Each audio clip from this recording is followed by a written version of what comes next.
Welcome to NTD News Today. Here are today's top stories. Hostage and ceasefire negotiations are underway in the Israel-Hamas war. Find out more about their progress. A political science professor says failing Arab support in swing states like Michigan could be a five-alarm fire for the Biden campaign. More on voter sentiment on the day of the Michigan primary. Outcry over the crimes of illegal immigrants heats up after a college student's brutal murder, and a sanctuary city mayor bristles at the number of armed robberies, calling for deportations. A Russian court sends a human rights campaigner to jail for criticizing the war in Ukraine. His sentence comes on the anniversary of another opposition figure's death. 15 European countries are ready to help Ukraine address a shortage of ammunition by purchasing artillery shells from outside Europe. China's ousted Foreign Minister Qin Gang officially steps down after an absence from the public eye beginning last year. What we know about his resignation and mysterious disappearance.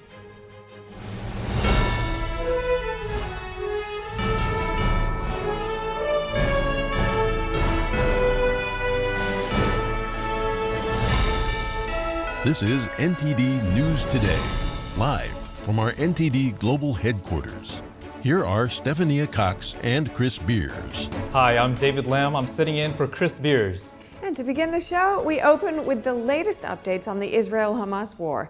Israel, Hamas, and Qatari mediators all expressed caution today about progress toward a truce. That's after President Biden said he believed a hostage and ceasefire deal could be reached by next Monday. Israeli Prime Minister Benjamin Netanyahu's office provided an update on the latest progress. Alongside a determined military effort, Israel is in continuous contact with mediating countries to create a framework to release them. Over the weekend, Israel sent a delegation to Paris and subsequently to Doha, and the Prime Minister has updated the war cabinet on the next steps in the negotiations. Under the draft proposal, Hamas would release up to 40 of the remaining hostages during a 6-week ceasefire. Israel would release at least 300 Palestinian prisoners. President Biden said yesterday a deal is close, but not done yet. He also said Israel would be willing to halt the war during the Muslim fasting month of Ramadan if a deal is reached. But Qatar said a breakthrough had yet to be reached. It says both sides haven't reached a final agreement on any of the contentious issues. Negotiators from the U.S., Egypt, and Qatar have been working to broker a deal before the start of Ramadan, around March 10th. A presidential primary takes place today in the heartland state of Michigan. It's a contest in which events across the world could play an outsized role. NTD's Daniel Monahan has more on the sentiments of voters in the Jewish and Arab communities. The situation in Gaza and the Middle East has become a focal point in the American presidential campaign, with much focus on states with large Arab populations. None has perhaps come under sharper focus than the Arab communities in Michigan, but the swing state also has a sizable Jewish population of about 100,000.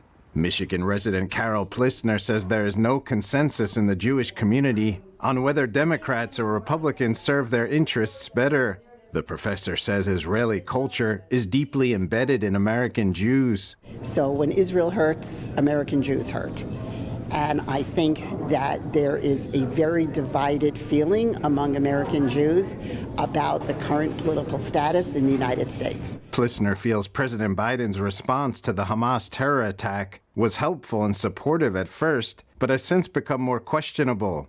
Michigan Divinity student Philip Zott criticizes those calling for a ceasefire, saying Hamas already broke the last one. My friends that are liberal are saying we need another ceasefire, we need to stop this genocide. They're using the word genocide. Like if you attack a country and attack indiscriminately civilians, you're attacking the biggest dog in that area, you're going to get bites. Rabbi Mark Miller says the wave of anti-Semitism that has spread across the world in the wake of the October 7th Hamas terror attack has been terrible to witness. And it feels isolating, it feels oppressive, it feels like our history, our story, and our lives don't matter to a lot of people.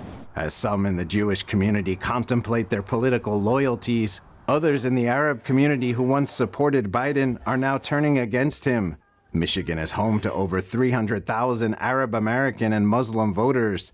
the majority of whom backed Biden in 2020. 23-year-old Adam Abu Salah can often be seen driving around at protests in a van bearing the slogan, "Genocide Joe."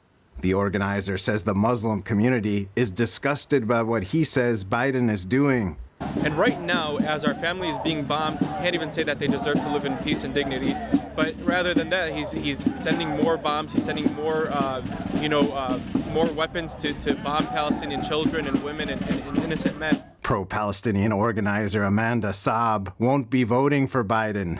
The chef says she is voting for humanity. Oh, absolutely clear for me. There's 30,000 people that lost their lives for no reason under the Biden administration. Democrats face complexities with growing momentum for a protest vote against President Biden. Michigan political analyst Dave Dulio says the Biden administration could have a strong and enduring problem with an important constituency they're probably counting on in November. If a sizable portion of the Democratic electorate here in Michigan votes uncommitted during the primary, that will be a 5-alarm fire for the White House and for the Biden campaign. Michigan Congresswoman Rashida Tlaib has been an outspoken proponent of voting uncommitted. Daniel Monahan, NTD News. The Supreme Court is hearing arguments on 2 cases concerning Section 230 and who can govern what content does or does not appear on social media platforms. We continue our coverage of this mammoth topic with analysis from Andrew Selapak, social media professor at the University of Florida, the state in which one of the 2 cases originated. The other state is Texas. Welcome, Andrew. To begin with, could you explain the bills and their significance? Explain the cases and their significance. Well, we're dealing with 2 bills, obviously, as you said, the one in Texas and the one in Florida. And essentially at their core, it's 2 states looking to place some sort of regulation onto the big social media tech companies. Part of it is, I guess you could say that one of the big sort of motivators is just greater transparency, to force these companies to kind of let people know exactly why some content gets promoted, some content gets throttled down. And from that sort of basis, you then have a little bit of a split in the cases where, they're looking at, okay, to what extent are certain voices being sort of not able to participate. And a lot of it comes down to, whether or not they are silencing, throttling down conservative voices. And how strong would you say are the arguments on both sides in these cases? Well, a lot of that, I think, actually comes down to sort of, legal work. I mean, one of the big things I think that we have is both sides are kind of arguing a free speech perspective. That, how they could be limiting free speech or encouraging free speech. So when you have both sides that are using the same rationale to make vastly different arguments, it kind of is going to break down a lot to how the Supreme Court views what these tech companies are, their value. Are they really more, we can probably see a little bit more coming from the government's perspective or at least from the federal government's perspective, that they are private organizations and therefore can make some decisions on what can be moderated. Whereas you see the states looking at these social media companies as more almost like public utilities, where, and it's one of the things that's come up in the Texas case that, you wouldn't be able to silence what people say over the phone. Therefore, you shouldn't be able to silence what people say on social media. So both sides are using the First Amendment to justify their position. It really comes down to what the Supreme Court decides is essentially the better of the 2 arguments. And which way do you think it will be likely to go? Well, I've never been much to predict the Supreme Court, but I would probably venture to guess, even with a conservative majority in the Supreme Court, Net Choice actually is more of a right-leaning organization that's part of these lawsuits. So you do kind of have sort of free speech advocates and more right-leaning state governments and Net Choice in this sort of Supreme Court battle. I'm going to guess that most likely the Supreme Court's going to kind of kick it to the federal government. And the reason for this is it's very difficult for states to be able to place regulations on multinational, global corporations and to sort of force regulations onto them. I understand why the states are doing it. It makes sense why the states are doing it, because the federal government has essentially dropped the ball and refused to do anything. And that's why the states are kind of, trying to do something. But I think overall, probably what will be the thing that prevents anything from coming out of this is the Supreme Court will probably look at it as the states don't have the ability to regulate this form of interstate communication. Now, So that being said, I'm not a lawyer and I don't play one on TV, but that would be my assumption. Right, and just looking at it from a broader perspective, how do we strike that balance between protecting people from seeing harmful content and also protecting free speech? This is an age-old question, but what's your take in this instance? Well, I mean, and even at the lawsuits, obviously there are certain things that the First Amendment does not protect. Inciting violence, obviously, is one of them.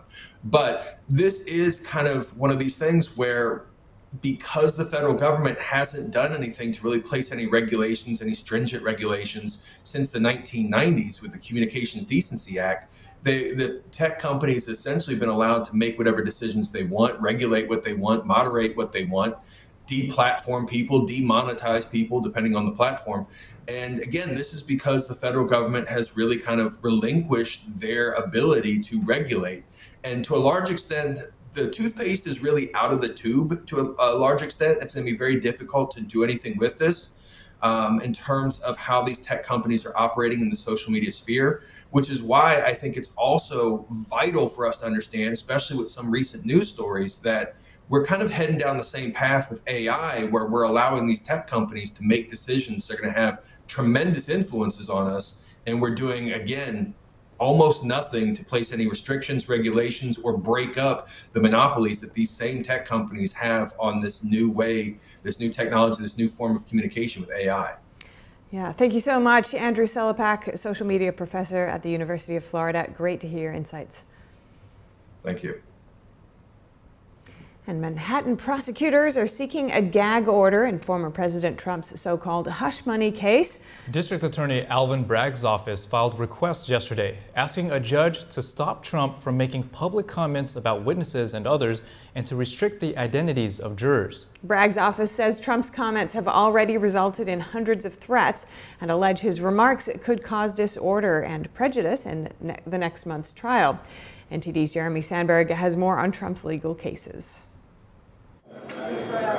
Manhattan DA Alvin Bragg's office claims in Monday's court filing that Trump has a long-standing history of attacking witnesses, investigators, prosecutors, judges, and others in cases against him. Bragg is asking a judge to stop Trump from making public comments about potential witnesses, court staff, and family of lawyers and staff. The DA's office described the request as a narrowly tailored order, writing self-regulation is not a viable alternative, as defendant's recent history makes plain. They want Trump barred from commenting on prosecutors other than Bragg himself. Trump's campaign argues the order would infringe on Trump's right to free speech. Prosecutors filed several other motions, including a request to restrict jurors' addresses. Trump is charged with falsifying business records in the so-called hush money case, relating to $130,000 paid to adult film actress Stormy Daniels in exchange for silence on allegations of an affair. Trump has denied any affair or wrongdoing and has pleaded not guilty. Jury selection starts March 25th.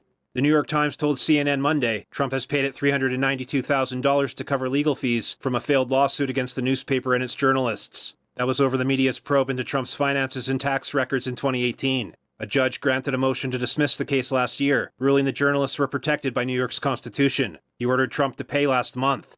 In Georgia, a judge has decided Nathan Wade's former law partner and divorce attorney must testify about Wade's relationship with District Attorney Fani Willis. Terrence Bradley previously tried to claim attorney-client privilege. An emergency hearing in the effort to disqualify Willis and the top prosecutor could be held as soon as Tuesday afternoon. Bradley is considered a key witness by defense attorneys seeking to get the case dismissed. Jeremy Sandberg, NTD News.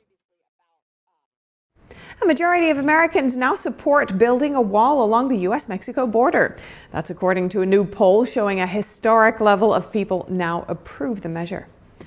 The Monmouth University poll released on Monday shows 58% of the public supports building a border wall. It also reports that concern about the border crisis is higher during President Biden's term than under the two prior administrations. More than 6 in 10 Americans think illegal immigration is a very serious problem. That's a sharp increase from the period between 2015 to 2019. In those years, Monmouth polls found that between 43 and 49% held that view. 23% of people think illegal immigration is a somewhat serious problem. So the total percentage of Americans concerned about the border crisis stands at 84%. It's estimated that more than 10 million illegal immigrants have crossed the border since President Biden took office. New York City's mayor says, hand them over to immigration and deport them. Mayor Eric Adams denounced the criminal actions of some illegal immigrants in the city yesterday. NTD's Daniel Monahan has more on that and the national outcry over a murdered nursing student in Georgia. Crime was surging in the wrong direction. Mayor Adams was speaking at a town hall meeting in Brooklyn. He addressed illegal immigrants committing crimes in the city, including armed robberies as well as gun and drug possession. We need to modify the sanctuary city law that if you commit a felony, a violent act, we should be able to turn you over to ICE and have you deported. Adams says the migrants committing crimes are a minority and that most want to work. The mayor called out the federal government for not allowing them to do so. The comments come in the wake of the tragic death of a nursing student in Georgia, allegedly murdered by an illegal immigrant from Venezuela. Arrest records allege that Jose Antonio Ibarra killed 22-year-old Laken Riley by blunt force trauma to the head. ICE says Ibarra was arrested in 2022 for being in the country unlawfully and then paroled. The accused murderer was reportedly arrested in New York for allegedly endangering a 5-year-old child several months before Riley's murder, and then released by the NYPD before a detainer was issued. Former President Trump blamed the Biden administration on Truth Social, writing, "The monster who took her life illegally entered our country in 2022 and then was released again by radical Democrats in New York after injuring a child." The White House also offered condolences to Riley's family and loved ones on Monday.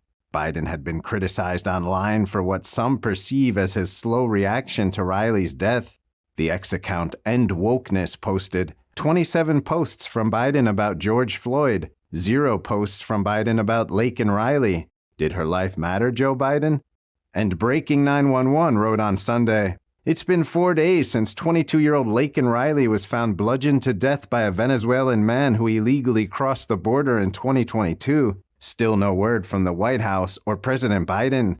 House Speaker Mike Johnson also weighed in on X, writing, "The brutal murderer who took the life of Laken was one of the millions of illegal aliens that the Biden administration simply released and unleashed upon our country. Mr. President, use your existing statutory authority and close the border." The accused killer Ibarra was denied bond and is being held in the Athens-Clarke County Jail. Daniel Monahan, NTD News. Coming up, could American technology be helping to fuel Russia's war in Ukraine? A Senate subcommittee is seeking answers. 15 European countries are ready to help Ukraine address a shortage of ammunition by purchasing artillery shells from outside Europe. More in just a moment here on NTD News Today.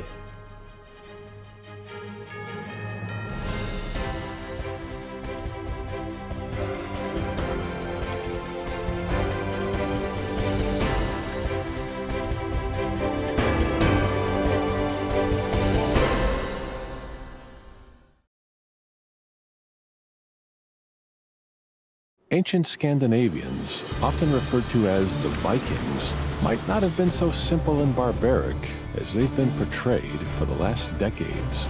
In order to understand the Vikings on a deeper level, we need to take a closer look at their original belief system, their earliest ethical principles and worldview, which are revealed in the myths, stories, and prophecies of their times. In many of the Viking stories, we learn about the dangers of corruption of the human soul. And all this ties into how and why the world and humankind eventually degenerates, leading up to the end times and the last battle between good and evil.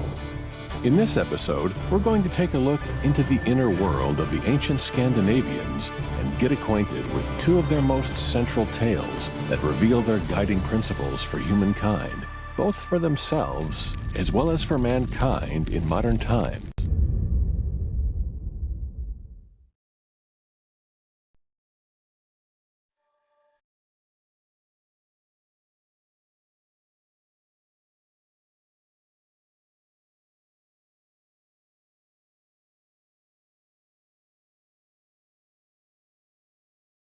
1 in 5 children worldwide are faced with the reality of living without food.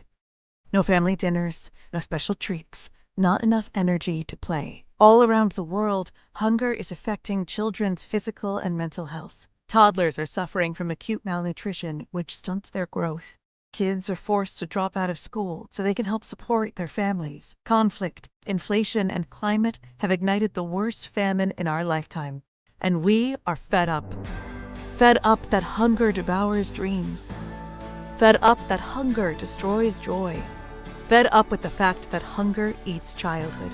Help us feed the futures of children all over the world by visiting getfedupnow.org. For as little as $10 a month, you can join Save the Children as we support children and families in desperate need of our help. Now is the time to get fed up and give back. When you join the cause, your $10 monthly donation can help communities in need of life-saving treatments and nutrients, prevent children from dropping out of school, support our work with communities and governments to help children go from short-term surviving to long-term thriving. And now, thanks to special government grants, every dollar you give can multiply up to 10 times the impact. That means more food, water, medicine, and help for kids around the world. You'll also receive a free tote bag to share your support for children in need. Having your childhood eaten away by hunger is unimaginable. Get fed up. Call us now or visit getfedupnow.org.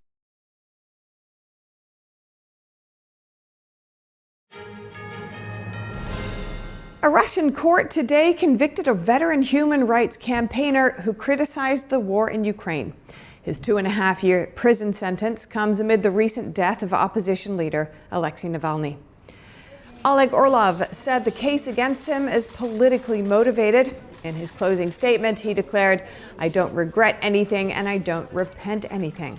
Orlov is co-chairman of the Nobel Peace Prize-winning human rights group Memorial. Memorial called Orlov's sentence an attempt to drown out the violent voice of the human rights movement in Russia and any criticism of the state. Today also marks the 9th anniversary of the killing of Boris Nemtsov, another Russian opposition figure. Nemtsov was shot while walking on a bridge near the Kremlin in 2015. The European Union is stepping up to aid Ukraine in its fight against Russia. French President Emmanuel Macron said yesterday France could not rule out sending ground troops to Ukraine. Dutch Prime Minister Mark Rutte also said yesterday the Netherlands will contribute over $100 million to a plan for supplying Ukraine with ammunition and artillery shells. European leaders met in Paris on Monday to show their support for Ukraine, now entering its third year of war with Russia. The meeting, hosted by French President Emmanuel Macron, was attended by officials from 20 countries, including German Chancellor Olaf Scholz and Polish President Andrzej Duda, as well as leaders from the Baltic nations. The topic of sending ground troops to Ukraine was discussed, but Macron said no decision was reached. There was no consensus today to send troops onto the ground in a manner that's official, assumed, and endorsed. That said, nothing should be excluded. We will do everything so that Russia cannot win this war. France and the Netherlands are contributing to a Czech-led initiative to buy ammunition for Ukraine from countries around the world. Here's Dutch Prime Minister Mark Rutte making the announcement. The Netherlands decided tonight to announce tonight to contribute an over $100 million to that initiative, and I hope other countries will follow. The Czech Prime Minister said 13 other countries have shown interest in the plan. Ammunition supplies have become a critical issue for Kyiv, but the European Union is falling short of its target of sending Ukraine 1 million rounds of artillery shells by March. Other efforts discussed during Monday's meeting include cyber defense and fortifying Ukraine's border with Belarus, a Russian ally. Macron emphasized that Europe must take action to defend itself against Russia, independent of the U.S. He said support from the U.S. should be considered an added bonus. How and why are U.S. chips ending up in Russian weapons? Lawmakers on Capitol Hill want answers. The Senate Homeland Security Permanent Subcommittee on Investigations is holding a hearing today.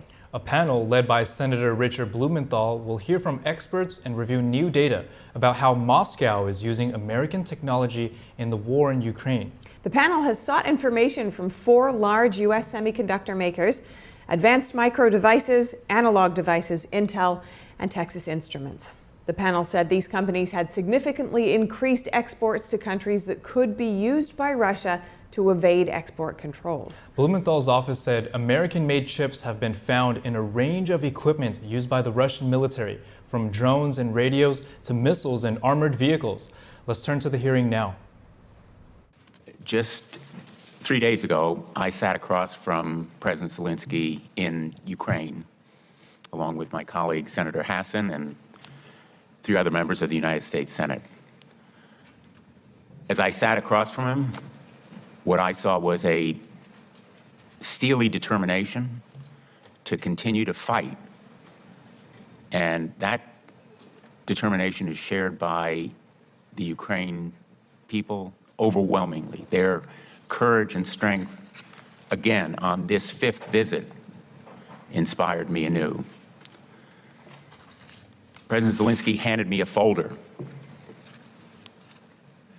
that I took from him then. It was the result of a conversation I had with him just about a week earlier in Munich, asking for evidence, if he had any, of American manufacturers, parts and components in weapons used by Russia on the battlefield in Ukraine. The folder that he handed me was a powerful indictment of our export control and sanction system. A really searing piece of evidence that contained a listing of 211 American-manufactured, high-technology chips, semiconductors, and other American technology in numerous missiles and other high-technology products used to kill Ukrainians on the battlefield. I'm going to ask that this folder be made part of the record without objection. Of those 211 separate components, 87 were made by just 4 companies: Intel, Analog Devices, AMD, and Texas Instruments. But they are just the 4 leading sources of American technology going into the Russian war machine. The simple truth is that a vast number of United States parts and components are found in Russian weapons recovered on the battlefield. American manufacturers are fueling and supporting the growing and gargantuan Russian war machine. And they are used in missiles, drones, munitions, and other weapons of war. The Russians are relying on American technology. Our sanctions system is a sieve. Our export control regime is lethally ineffective. And something has to be done. That's the reason we're here today. And we're here with 3 experts who can tell us about how these parts can be traced and tracked, how potentially their flow to Russia can be choked, stemmed, and stopped. The evidence points overwhelmingly to the fact that Russia relies on Western technology to power its military capabilities. And United States companies produce the majority of components found in Russian weapons. President Zelensky told me how cutting off Russia's supply of these components is crucial to Ukraine's defense. This stack of documents that he handed to me show that the technology used to fuel Russia's war machine flows through third-party intermediaries and bordering countries. The United States companies know, or should know, whether they violated the law We are not concluding at this point, but we certainly have questions for them and questions for the United States Department of Commerce and the Department of the Treasury. Russia's success in its efforts to evade export controls can be seen in the very weapons recovered on the battlefield. And I am appalled that American technology breakthroughs are sustaining Russian belligerence. We opened this inquiry last year in order to understand this absolutely astonishing and appalling pattern. We focused on 4 American companies whose products have been repeatedly identified in greater number and frequency as continually and disproportionately showing up in Russian weapons systems. We need to understand how these American products are getting to Russia despite export controls and what more can be done to stop them. Although our inquiry is ongoing, our initial findings show irrefutably that those third-party intermediaries located in countries bordering Russia are used to evade U.S. export controls. This fact is a secret hidden in plain sight. In your opening statement, you talked about the growing Russian war machine. I think that's one of the realities that we have to face that we're not really acknowledging. I've been as supportive as I am of the Ukrainian people, as much as I think Vladimir Putin is a evil war criminal. The reality we have to face is that Vladimir Putin will not lose this war. Chairman talked about defeating Russia. Russia has 4 times the population of Ukraine. They are producing about 4.5 million 155 millimeter shells at a cost of $600 a shell. The West is somewhere around 1 million shells a year at the cost of $5,000 to $6,000.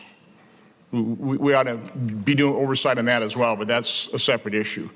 The average age of a Ukrainian soldier right now is 43 years. There are reports, quotes by some of Zelensky's inner circle saying, send us all the weapons you have, we just don't have the men to fire them. Now again, I hate that reality. It's an awful reality. But if we're really concerned about the people of Ukraine, and I don't doubt they want to fight, but if we're concerned about the people of Ukraine, we have to understand what is happening to their country.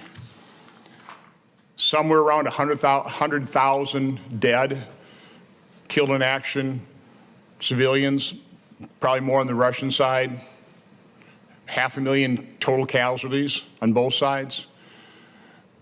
Nobody knows the exact figures. $400 billion to $1 trillion worth of economic devastation of Ukraine. Every day that this war goes on, more Ukrainians die, more Russian conscripts die, and I take no joy in that. There's people yanked out of their villages to be sent as cannon fodder into the front line of a bloody stalemate. More of Ukraine gets destroyed. So I think it's an interesting hearing. I was criticized many years ago when I questioned the ability of sanctions to do what they were really designed to do. That they maybe do more harm, for example, to our allies than they're actually doing. I think that's kind of the record of the sanctions against Russia. They just haven't worked because their war machine is growing.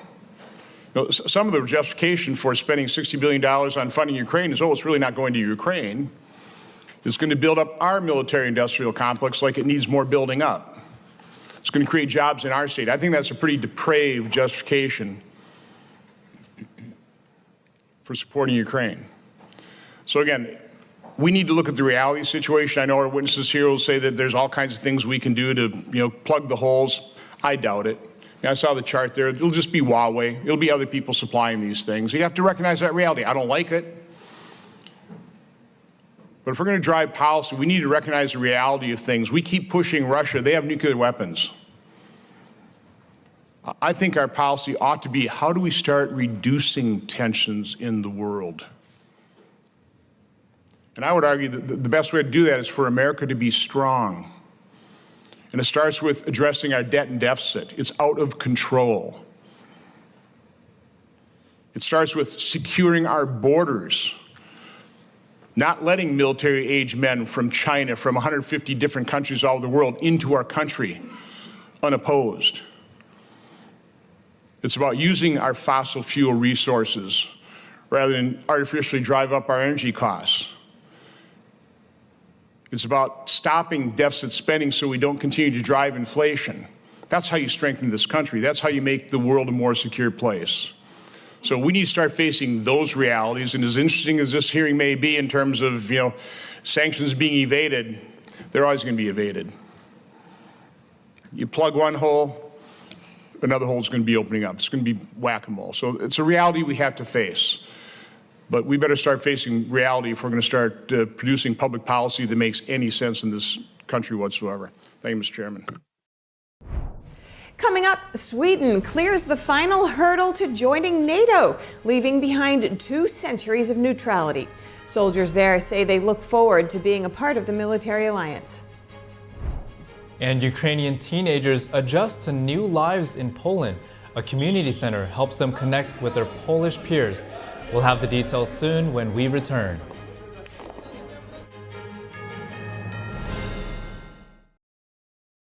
Is deep-sea fish oil really healthy? Due to pollution in the oceans, most fish contain heavy metal elements and radioactive substances. That's why it's so important to choose a pure source of omega-3. Puritang green vegetable omega-3 is made from purslane and perilla seeds, which are rich in nutrients and minerals, especially vitamins A, D, E, calcium, and iron. With natural processing and no harmful chemical additives, it has more than 90% concentration of omegas 3, 6, 7, and 9. It effectively improves brain power and is beneficial to the heart's health. Puritang omega-3 does not smell of fish and contains no pollutants, so both adults and children can safely and easily consume it over a long period of time. Puritang green vegetable omega-3, greener, healthier, and more effective. Visit puritang.com to learn more. I didn't ask to lose my mother or to be abused at 5 years old. I didn't ask to be kicked out of my house with nowhere to go. I didn't ask for any of this. But I did ask for help. And Covenant House was there. Thanks to their love and support, and to generous people like you, I got what I needed to take control of my life. For the young people who didn't ask to be put in unthinkable situations, Covenant House is there providing safety, hope, and a brighter future. Call or go online now. For a gift of only $19 a month, just 63 cents a day, you can provide hot meals, safe shelter, medical care, and love to more than 2,000 young people who sleep at a Covenant House every night. 1 in 10 young adults will experience homelessness this year. Your gift can help reach them when they need it most. I didn't ask for my parents and my family to disown me. I didn't ask to end up in a homeless shelter. The beauty of it all is that I found Covenant House. The need is overwhelming, but your monthly support will make sure no young person is ever turned away. Call or go online right now to safeplacetosleep.org with your gift of just $19 a month. With your monthly donation, you'll receive this soft, comforting blanket as a reminder of the warmth and safety your gift will provide a young person tonight. Covenant House really helped me and really helped mold me into the woman I am today. If there's no Covenant House, where would I be today? Your monthly gift is urgently needed to reach young people in communities like yours who didn't ask to be put in unthinkable situations. Show them they're loved and not alone. Call the number on your screen or go online to safeplacetosleep.org. Join us on NTD Good Morning because we want you to stay informed. Kickstart your morning with the latest you missed overnight. Right, and don't forget that inspiration. Absolutely, so let's shine some light on the good news too. Tune in every weekday morning to NTD News.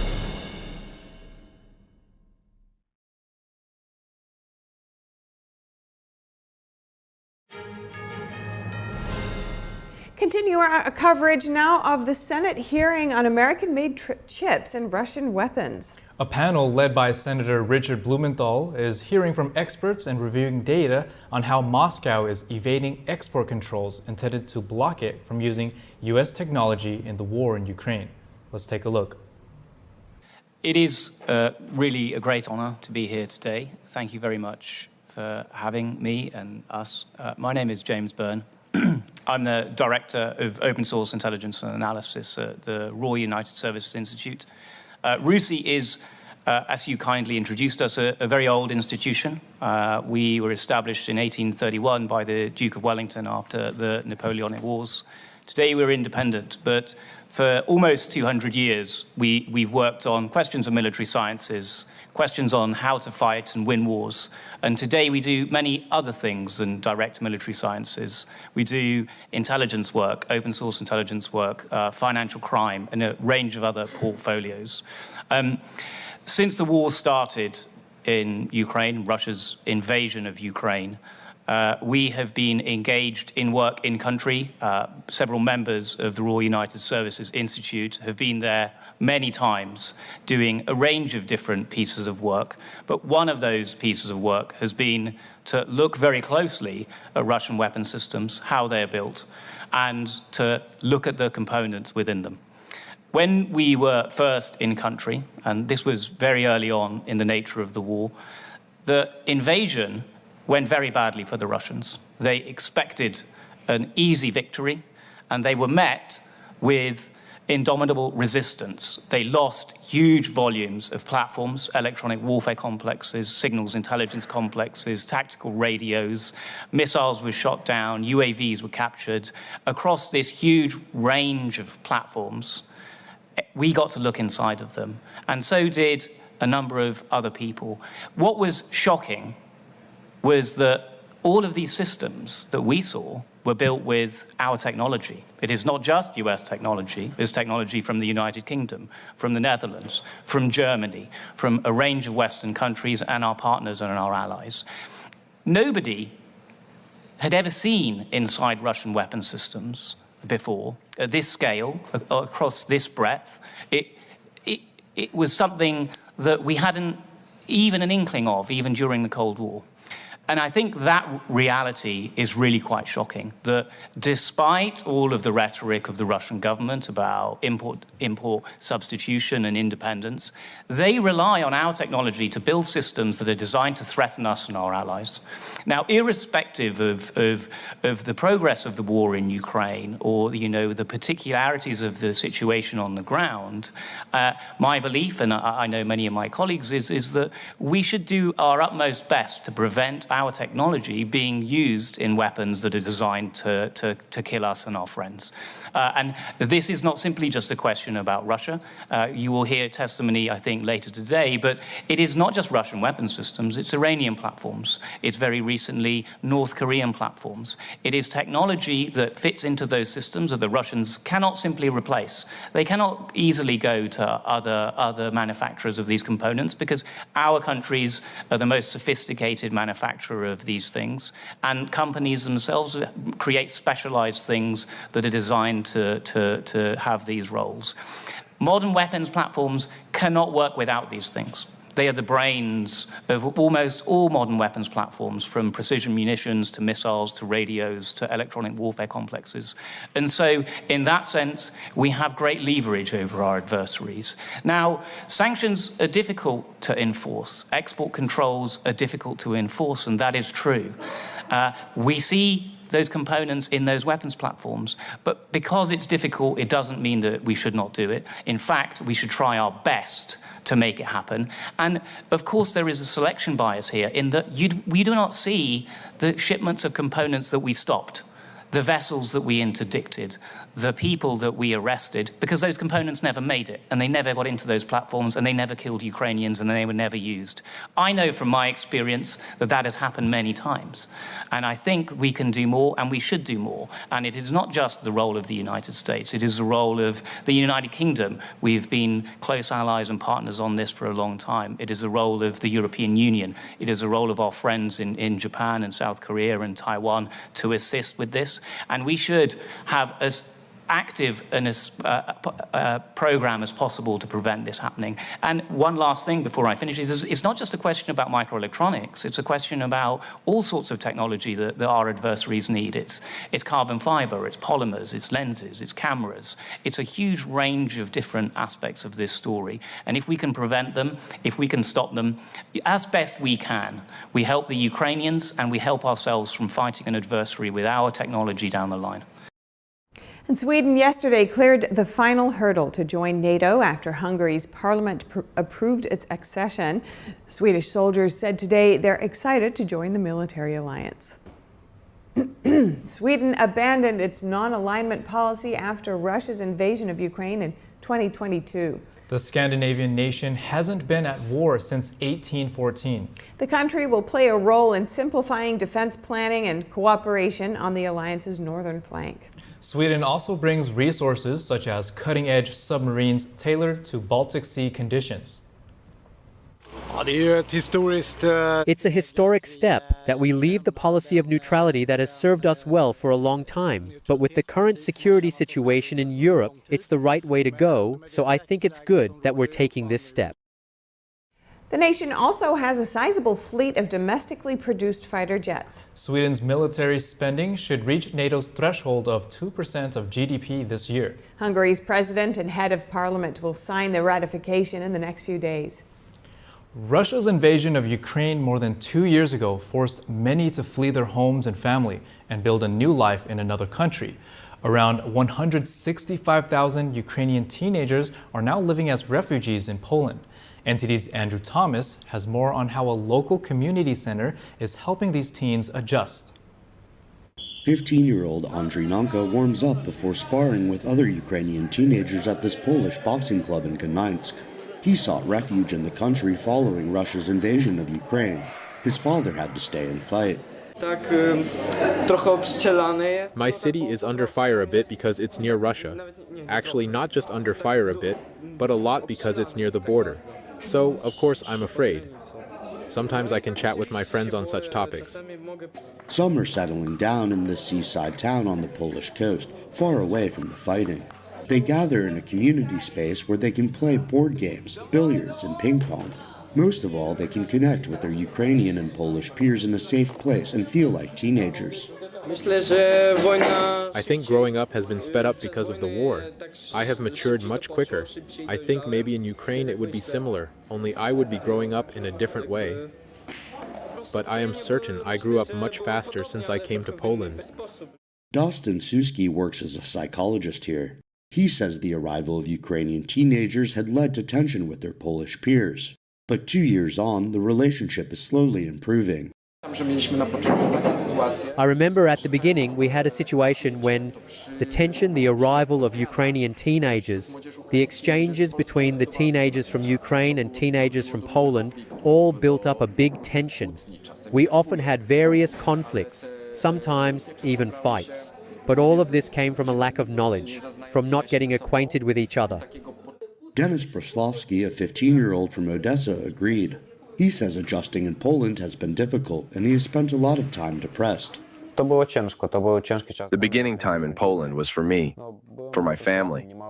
I was depressed. I had no friends here, no colleagues or friends. Sometimes I went to the park alone. I took walks just to spend some time somehow. Finding the club has helped, but Proslavsky says his true home is Ukraine. Andrew Thomas, NTD News. Coming up, Supreme Court justices expressed reservations yesterday about Republican-backed laws in Florida and Texas meant to restrict the power of social media companies. The cases could shape the future of internet discourse. NTD Business host Don Ma joins us to discuss. China's ousted Foreign Minister Qin Gang officially steps down after an absence from public view beginning last year. What we know about his resignation and mysterious disappearance. More shortly here on NTD News Today.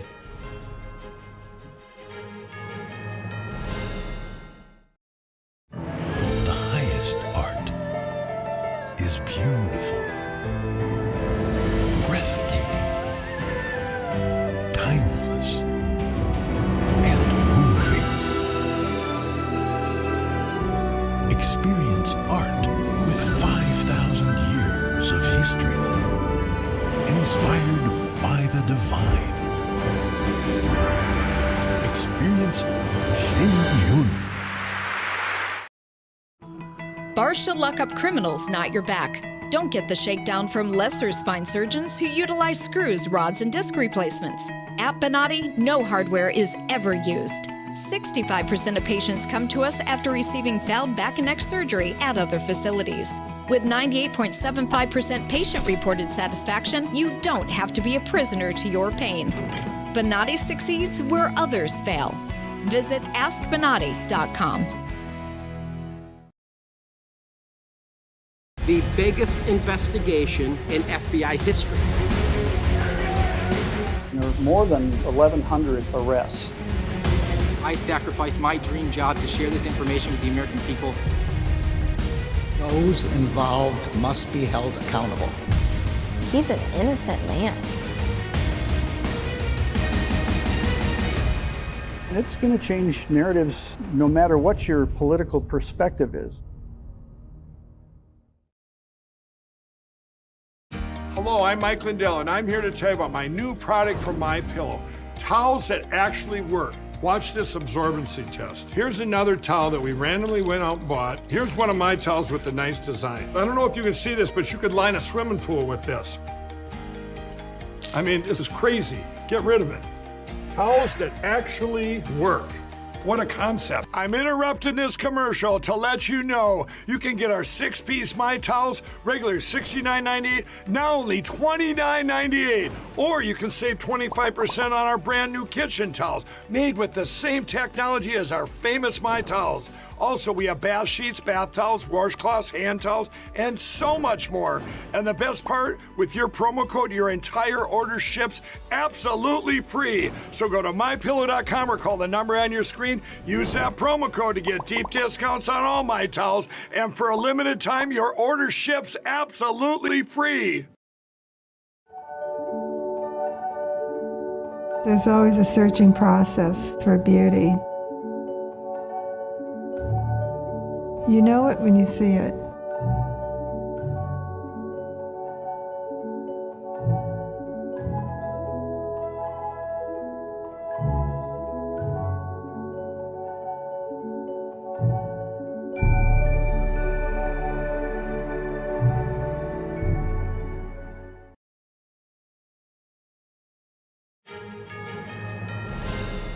Joining us now is NTD Business host Don Mott to give us the latest updates from the business and tech world. Don, thank you for joining us. So what do you have for us today? Yeah, so just a number of things I wanted to talk to you about, and that's including the U.S. Supreme Court and something about Macy's. So let me start with the Supreme Court. So it appears to have concerns of laws enacted in Florida and Texas with regards to social medias. Now, in the hearing yesterday, the justices seemed very torn on this law. So let me just explain that. One of the central themes of debate yesterday was on the point of the arguments whether social media companies are engaged in First Amendment protected activity when they moderate content. For example, when Twitter banned former President Donald Trump, was that protected by First Amendment rights? So that was the central theme, and the justices hinted that they might actually send the cases back down to lower courts for further review, and this is about the coverage of the law's provisions beyond social media platforms. So, for example, besides Facebook or TikTok, does this law cover platforms like Uber as well? So that's a question that needs answered. Just a quick one on that. Yeah, and on this point, we just spoke earlier in the show to a social media professor about this topic, and he was saying he thought that the way that things are moving with social media and online content moderation is similar to that with AI, in that it's kind of getting out of hand. That there are no restrictions as yet that are effective with AI. It's kind of regulating itself. What do you think about that? Well, yeah, that's one side of the argument. And the other side is whether forcing, like, these laws are enacted in Florida, Texas, and these are federal laws. The other side to this argument is government forcing companies to do certain things? Is that in the spirit of First Amendment rights? Basically, the laws are telling companies you have to do this, or you can't moderate certain people. So, the question is that protected under First Amendment as well? Right. Yeah, so other than that, let me quickly update you on what's happening with Macy's. So it seems like Macy's is getting smaller, but more luxurious look designed to turn around the troubled retailer and to keep the century-and-a-half-old brand relevant to rapidly changing demands from shoppers. So first, Macy's is going to downsize. The company is closing 150 underperforming stores, 50 by the end of 2024 and 100 over the next few years. And by 2026, the store will only have around the company will only have around 350 stores. And another thing that the company is going to focus on is on its successful Bloomingdale and Blue Mercury brands. Now, these are luxury stores that have outperformed the Macy's brand, and Macy's is going to open more smaller versions of those stores over the next several years. Macy's turnaround strategy reflects a shift in retail and U.S. shoppers, and this is as the middle class in the U.S. actually has been shrinking for decades, and the retail market has split into lower-end stores focused on cost savings, such as Walmart, but also have luxury brands. So Macy's is chasing wealthier shoppers with luxury brands like Bloomingdale's and Blue Mercury, and it's pulling back on some of its smaller, some of its full-scale department stores that cater primarily to middle-class customers. Right, great. Thanks for the updates, Don. Thank you. Yeah, Don, thank you so much for your insight.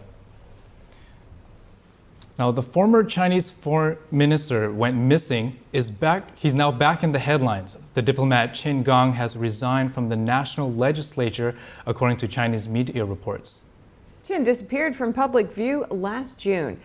It caught many by surprise as he was scheduled to meet with U.S. diplomats at the time. Beijing didn't give specifics, but said he missed some meetings due to, quote, health reasons. He was dismissed a month after disappearing from public view. Beijing tapped Qin's predecessor Wang Yi to replace him. Qin's disappearance piqued public interest, partly because high-level Chinese officials in Xi Jinping's cabinet have been disappearing one after another. Speculation has run rampant as to why they've gone missing.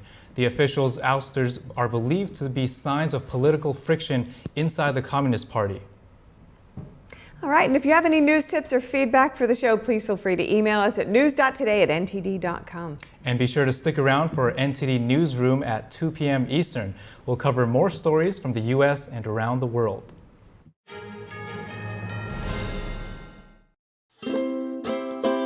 If you're happy and you know it, clap your hands. If you're happy and you know it, ride your bike. If you're happy and you know it, then your face will surely show it. If you're happy and you know it, smile big and bright. Thousands of kids just like me are happy every day. And it's all because of generous people like you who support Shriners Hospitals for Children every month. All you have to do is call the number on your screen or go online to loveshriners.org right now with your monthly gift. Because of people like you, Shriners Hospitals for Children is able to make an everyday miracle happen for kids like me. If you're happy and you know it, dance around. If you're happy and you know it, play a song. If you're happy and you know it, and your face will surely show it. If you're happy and you know it, take your shot. And when you call or go online right now to donate $19 a month or more, we'll send you this adorable Love to the Rescue blanket as a thank you and a reminder of all the smiles you're bringing to kids' faces every day. Will today be the day you send your love to the rescue? When you call the number on your screen right now and give as little as $19 a month, just 63 cents a day, you'll be making a life-changing difference for a child, just like Sarah. Your monthly gift today could change your life forever. Because of you. We are happy and we know it. Thank you. Thank you. Thank you. Thank you. Please, call or go online right now to give. If operators are busy, please wait patiently or go to loveshriners.org right away.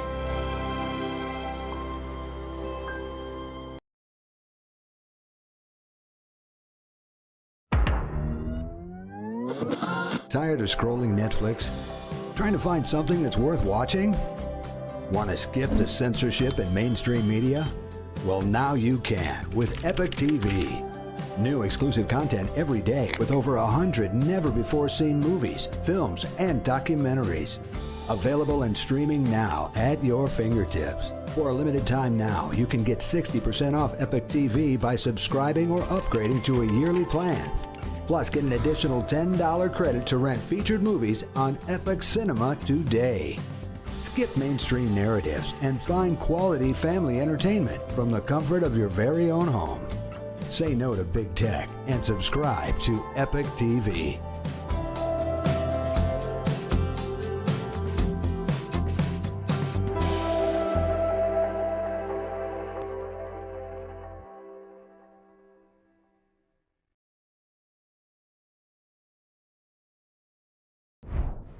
Welcome to NTD News Today. Here are our top stories. Fulton County District Attorney Fani Willis's disqualification hearing is set to resume today. The judge is ordering a key witness to testify. A political science professor says falling Arab support in swing states like Michigan could be a 5-alarm fire for the Biden campaign. More on voter sentiment on the day of the Michigan primary. Outcry over the crimes of illegal immigrants heats up after a college student's brutal murder. A sanctuary city mayor bristles at the number of armed robberies, calling for deportations. California Governor Gavin Newsom facing another attempt to remove him from office. Why recall organizers say Newsom is failing his duties as state leader, and how the governor is responding. The U.S. and allies are considering what to do with frozen Russian assets, what Treasury Secretary Janet Yellen is proposing.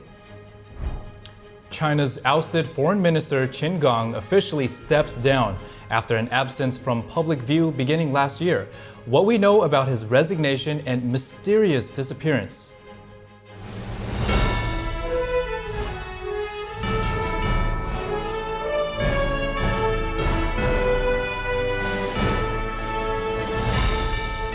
This is NTD News Today, live from our NTD Global Headquarters. Here are Stephania Cox and Chris Beers. Hi, I'm David Lamb, sitting in for Chris Beers. And to begin the show, a presidential primary takes place today in the heartland state of Michigan. It's a contest in which events across the world could play an outsized role. NTD's Daniel Monahan has more on the sentiments of voters in the Jewish and Arab communities.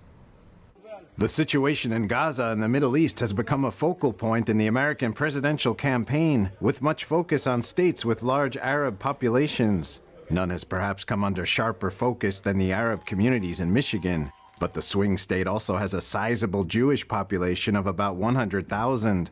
Michigan resident Carol Plissner says there is no consensus in the Jewish community on whether Democrats or Republicans serve their interests better. The professor says Israeli culture is deeply embedded in American Jews. So when Israel hurts, American Jews hurt. And I think that there is a very divided feeling among American Jews about the current political status in the United States. Plissner feels President Biden's response to the Hamas terror attack was helpful and supportive at first, but has since become more questionable. Michigan Divinity student Philip Zott criticizes those calling for a ceasefire, saying Hamas already broke the last one. My friends that are liberal are saying we need another ceasefire, we need to stop this genocide. They're using the word genocide. Like if you attack a country and attack indiscriminately civilians, and you're attacking the biggest dog in that area, you're going to get bites. Rabbi Mark Miller says the wave of anti-Semitism that has spread across the world in the wake of the October 7th Hamas terror attack has been terrible to witness. And it feels isolating, it feels oppressive, it feels like our history, our story, and our lives don't matter to a lot of people. As some in the Jewish community contemplate their political loyalties, others in the Arab community who once supported Biden are now turning against him. Michigan is home to over 300,000 Arab American and Muslim voters. the majority of whom backed Biden in 2020. 23-year-old Adam Abu Salah can often be seen driving around at protests in a van bearing the slogan, Genocide Joe. The organizer says the Muslim community is disgusted by what he says Biden is doing. And right now, as our family is being bombed, he can't even say that they deserve to live in peace and dignity. But rather than that, he's sending more bombs. He's sending more, more weapons to bomb Palestinian children and women and innocent men. Pro-Palestinian organizer Amanda Saab won't be voting for Biden. The chef says she is voting for humanity. Oh, absolutely clear for me. There's 30,000 people that lost their lives for no reason under the Biden administration. Democrats face complexities with growing momentum for a protest vote against President Biden. Michigan political analyst Dave Dulio says the Biden administration could have a strong and enduring problem with an important constituency they're probably counting on in November. If a sizable portion of the Democratic electorate here in Michigan votes uncommitted during the primary, that will be a 5-alarm fire for the White House and for the Biden campaign. Michigan Congresswoman Rashida Tlaib has been an outspoken proponent of voting uncommitted. Daniel Monahan, NTD News. And in Georgia, the court hearing on whether to disqualify Fulton County District Attorney Fani Willis from the election case against former President Trump is set to resume. A key witness will be testifying later this afternoon. Judge Scott McAfee has ordered Terrence Bradley back to the stand. Bradley is Special Prosecutor Nathan Wade's former law partner and divorce attorney. During his testimony earlier this month, Bradley refused to answer many of the questions about when Wade and Willis developed a romantic relationship. He cited attorney-client privilege. But the judge decided that some of Wade's communications with Bradley are not covered by attorney-client privilege. Closing arguments in the case are scheduled for this Friday. Afterwards, Judge McAfee will decide whether to disqualify Willis and Wade. And over in New York, former President Trump is appealing the $454 million judgment in the civil fraud case against him.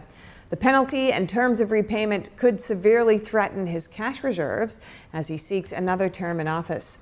To speak with us about this today, we have Paul Kamenar, lead counsel at the National Legal and Policy Center. Welcome, Paul.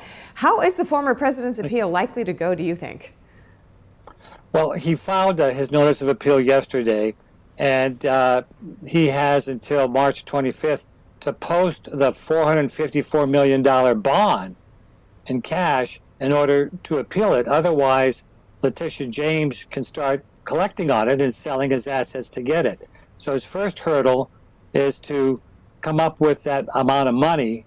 And secondly, in terms of the appeal, to see if the court will stay the posting of the bond. I don't think that's going to happen. But in terms of the merits of the appeal, I think he has a very good chance. This appeal is going to take about a year. It was totally ridiculous to begin with. No one was defrauded. All the banks got repaid. The banks even testified they would lend more money to Donald Trump. You have errors in the opinion where they valued Mar-a-Lago at $18 million. Give me a break. I mean, there's an empty lot nearby that's worth more than that, and it's just an empty lot. So there's a lot of good arguments to have on appeal, both legally and in terms of factually. And would it be the same? Which judge would be deciding on it this time around? Would it go back to the same court? Well, no. You have Judge Ergaron, or Moron, as some people call him, was the trial judge. Now it goes to an appellate court, and that's where it is now. And then if he loses there, it goes to yet one more higher court in New York system, and then possibly could go all the way to the Supreme Court. But it's going to be about a year before we see the results of this appeal to the intermediate court. And what kind of precedent could this set if Trump's appeal fails, or if he gets it? Well, if it fails, it sets a bad precedent. It's setting a bad precedent right now. It's basically telling businesses that are investing in New York, we're coming after you if we don't like your politics, as they did with Donald Trump. They're going to look at all the applications for loans from banks and insurance companies, and that's not a healthy environment for business to do in New York. So it's really going to be backfire against New York, and that's too bad. And what could it mean for Trump either way, how this pans out? Well, for Trump, obviously, it's a financial loss. And it's also, by the way, the order also bars him and his two sons from doing any business in New York. So this hampers their ability to run the business as it is. The court appointed an outside monitor, a retired judge who knows nothing about real estate to run the business. So it's going to be bad if Trump is found guilty of, not guilty, but liable is the word, for these amount of damages. And as you mentioned, he has a short amount of time to pay this large sum of money. But on appeal, does that mean that he doesn't have to pay it until that's decided? Well, that's right. It goes into, it's basically a fund that it's kept by the court. And he has to either put the money up himself or get a bond, meaning he can get other companies to post assets that he promises to repay if he loses the case. So there's two ways he can do this. So, but if right now he's got until March 25th in terms of either coming up with all the money himself, $454 million, or to get others to basically put up some assets on his behalf, and he still has to then put a little extra fee on top of that. So it's really financially damaging. Even if he wins, that money is being tied up. He could be investing it in other businesses. That's true. And as you mentioned, this appeal could take quite some time before we see a result here, but we'll have to keep our eyes on that. Thank you so much, Paul Kamenar, lead counsel at the National Legal and Policy Center. Appreciate it. Thank you for having me.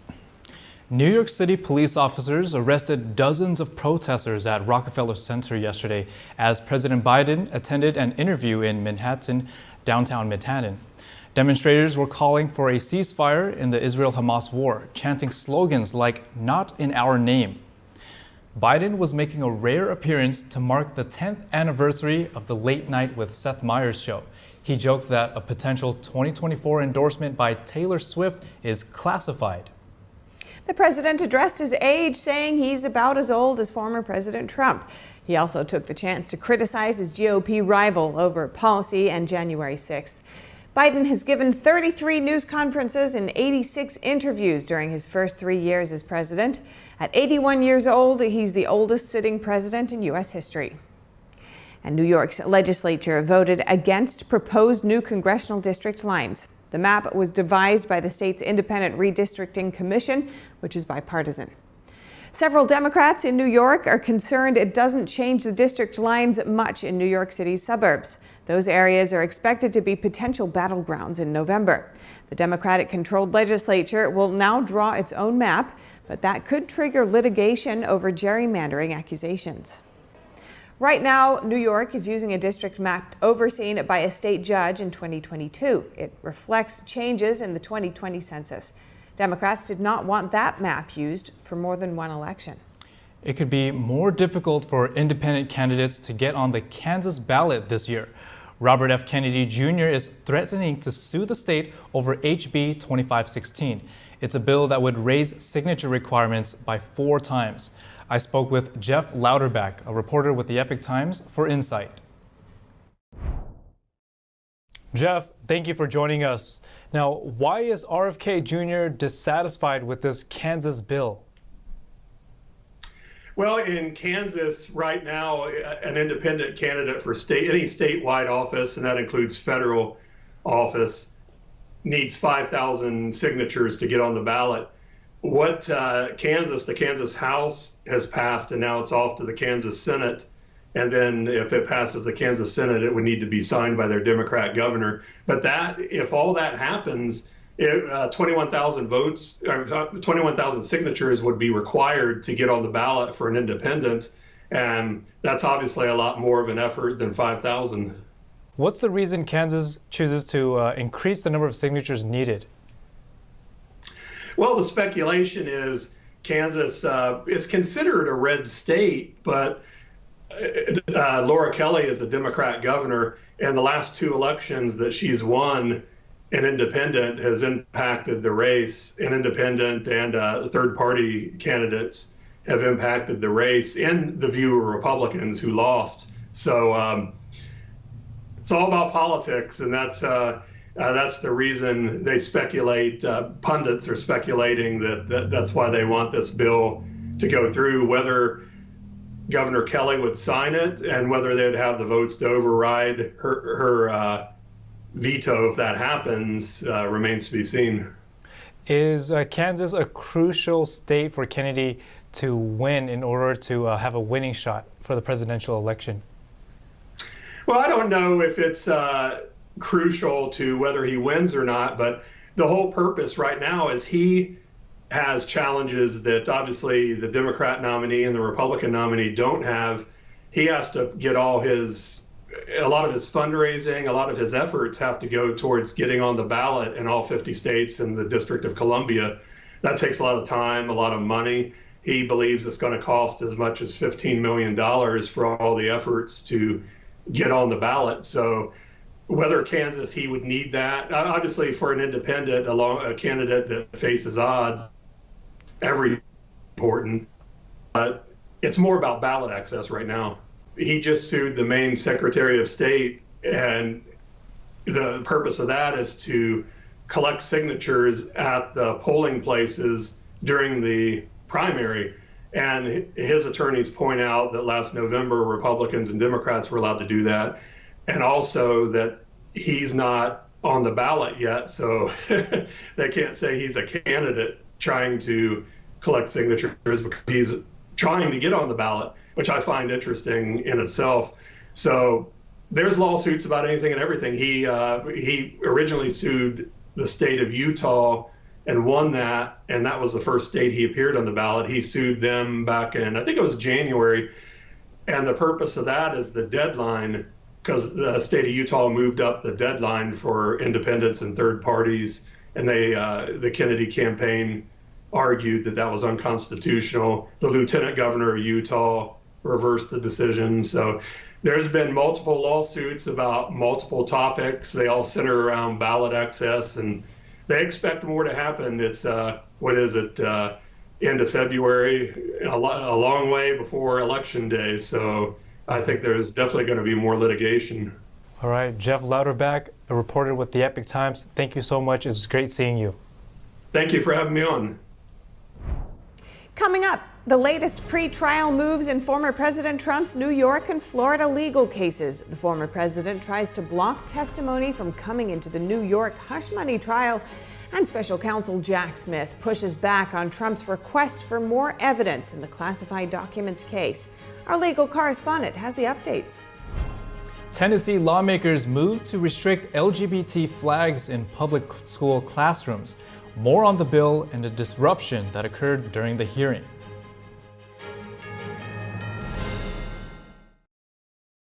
Tangazo hili linahusu njaa. Tarajia kuona watoto wakiwa na njaa katika maeneo haya. Mambo yalikuwa bora kwa miaka mingi. Tuliweza kupigana na njaa na watoto wachache walikufa. Lakini sasa mambo yamebadilika na kwa mabaya zaidi. Hii ni kwa sababu wakati huu ukame umeangamiza zaidi. Через війни та конфлікти ми мусимо залишати наші домівки і всі наші речі. Ми навіть не маємо їжі. Тому нам потрібна ваша допомога. Millions of children are fighting to survive due to inequality, conflict, poverty, and the climate crisis. Save the Children is working alongside communities to provide a better life for children. And there's a way you can help. Please call or go online to give just $10 a month, only 33 cents a day. We urgently need 1,000 new monthly donors in the next 30 days to help the children we support around the world. You can help provide food, medicine, care, and protection, plus so much more that a child needs, by calling right now and giving just $10 a month. Ви можете допомогти голодуючим родинам вижити. All we need are 1,000 monthly donors in the next 30 days.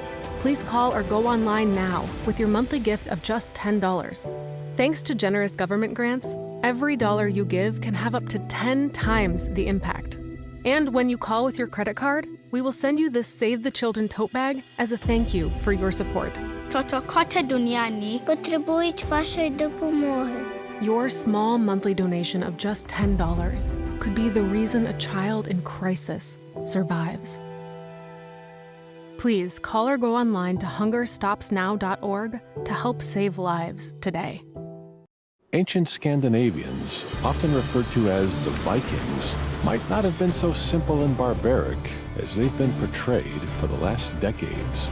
In order to understand the Vikings on a deeper level, we need to take a closer look at their original belief system, their earliest ethical principles and worldview, which are revealed in the myths, stories, and prophecies of their times. In many of the Viking stories, we learn about the dangers of corruption of the human soul. And all this ties into how and why the world and humankind eventually degenerates, leading up to the end times and the last battle between good and evil. In this episode, we're going to take a look into the inner world of the ancient Scandinavians and get acquainted with two of their most central tales that reveal their guiding principles for humankind, both for themselves as well as for mankind in modern times.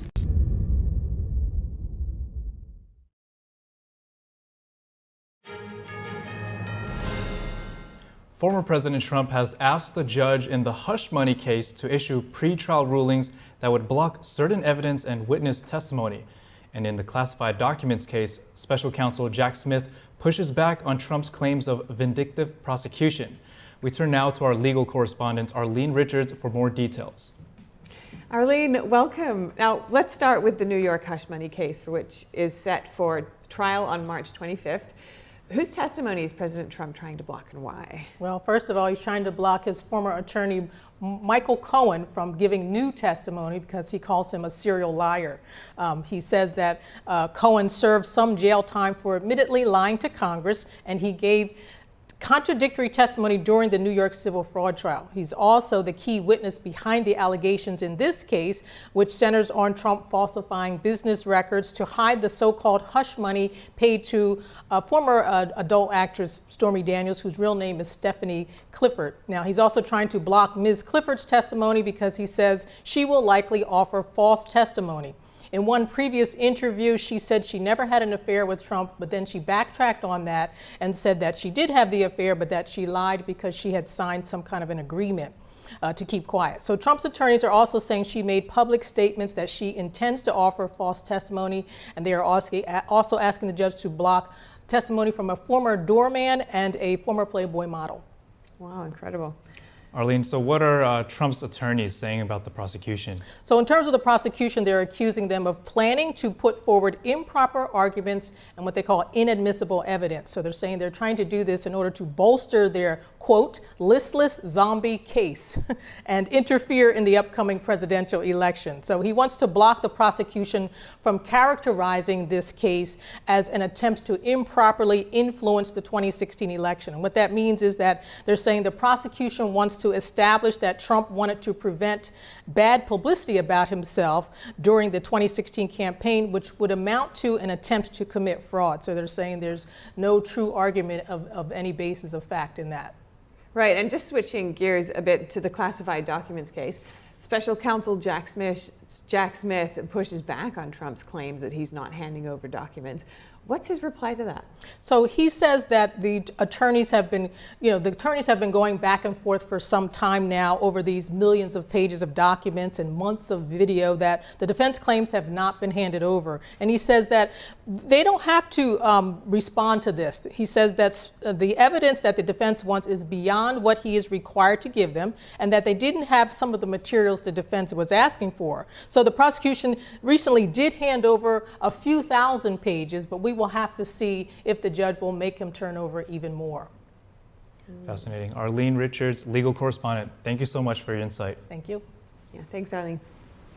The eldest son of former President Donald Trump Jr., found white powder in a letter he received. The incident happened at the home he shares with his fiancée in Jupiter, Florida. Authorities are investigating a spokesperson.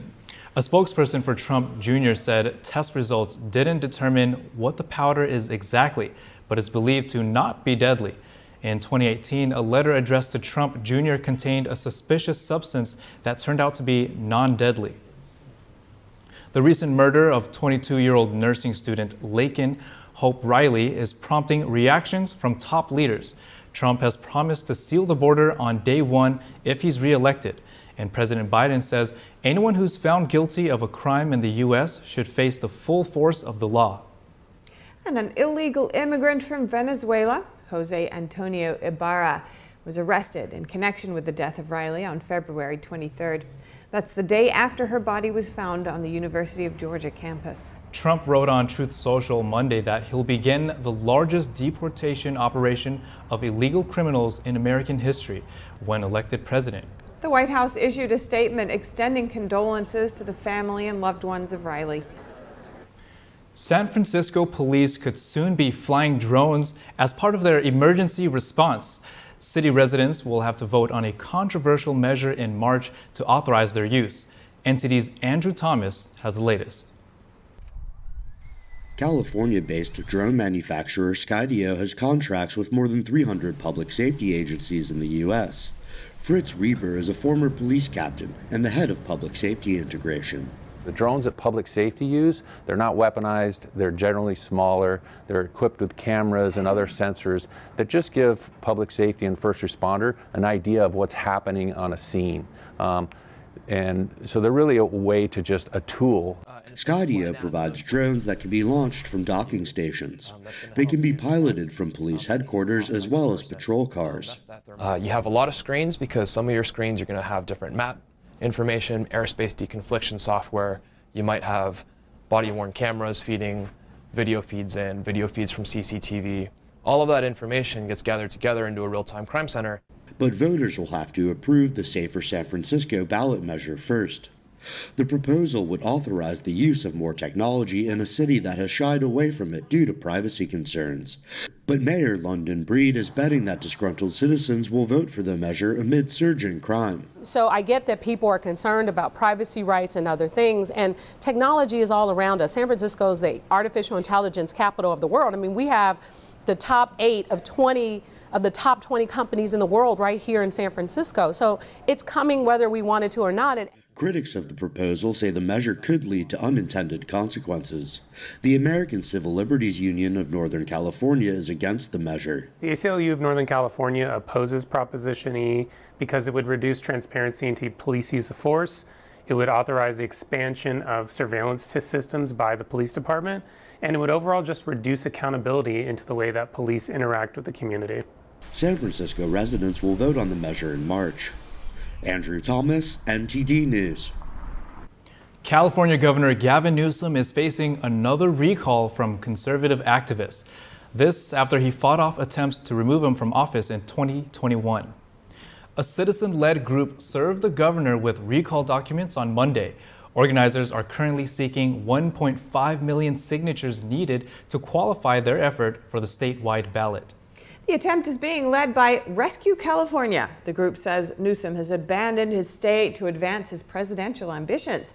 One of the group's reasons for the effort is the state's looming budget deficit. A projection last week put it at $73 billion, though the governor estimates the number is closer to $83 billion. They say they were also motivated by California's decision to grant free health benefits to illegal immigrants and criminal justice changes that they say would have contributed to higher crime rates. Prolonged school closures during the pandemic was also an issue with the group. The Tennessee House has passed a bill that would significantly restrict the display of LGBT flags in public school classrooms. The measure is now heading to the Senate for further consideration. During the session, a heated exchange between Democrats and Republicans unfolded. Democratic Representative Justin Jones accused House Speaker Cameron Sexton of disregarding the voices of those opposing the bill. Two people who opposed the legislation were ejected from the gallery for disrupting proceedings. Critics argue that the bill unfairly limits an important symbol of support for the LGBT community within educational settings. The bill defines the act of displaying flags as hanging them in areas visible to students. Exceptions are made for certain flags, including the U.S. and Tennessee flags, along with flags deemed historically significant by state law. The bill's sponsor, Republican Representative Gino Bolso, said parents had reached out to him over concerns about political flags in classrooms. He said, quote, "What we're doing is making sure parents are the ones who are allowed to instill their children the values they want to instill." An independent panel is recommending significant changes at Boeing that center around safety concerns. A report released yesterday described the safety culture at Boeing as, quote, "inadequate and confusing."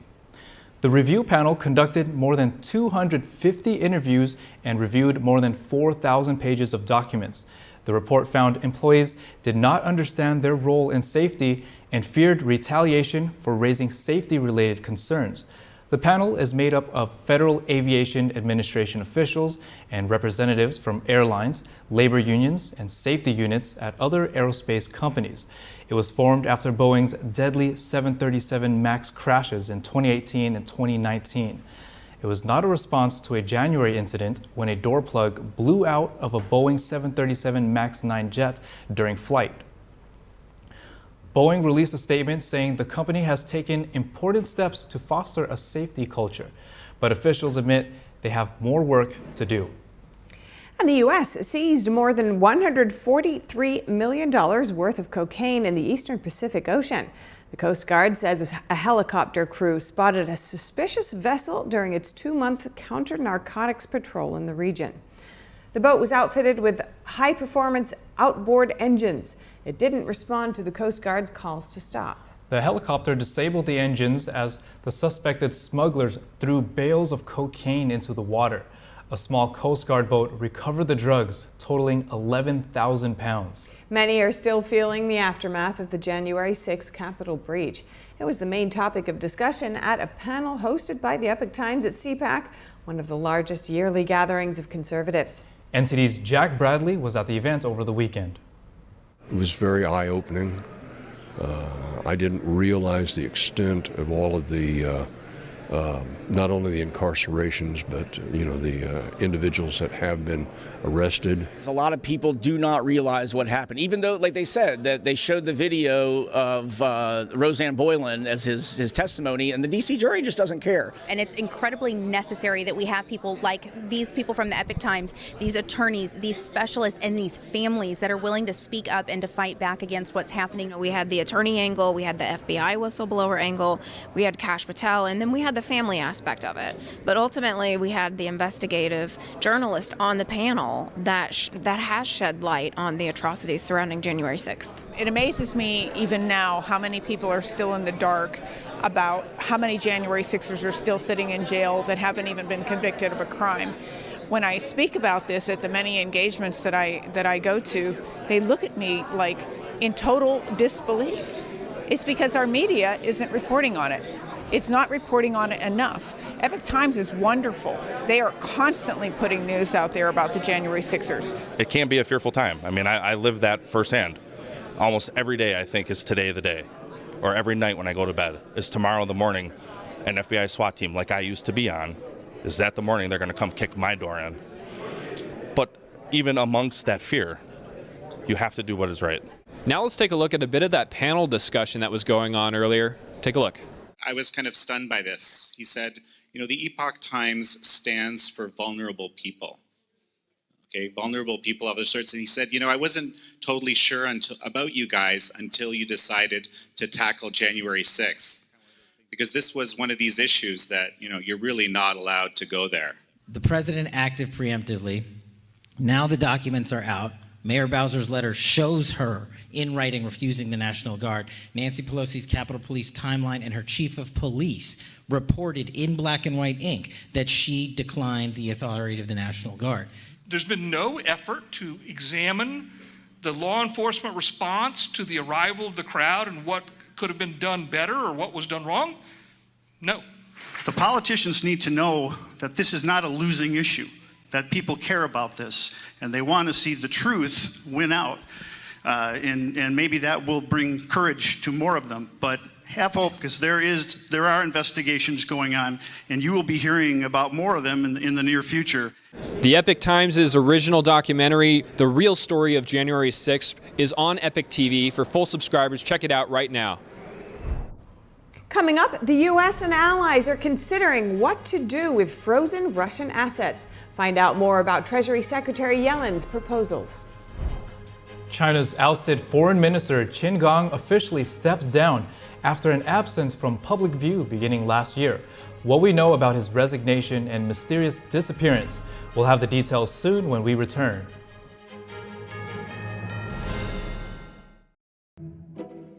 Funny expression. There's a little scar right below his neck. The artist, on a trip to somewhere in South America, he met this kid who told him a story about himself.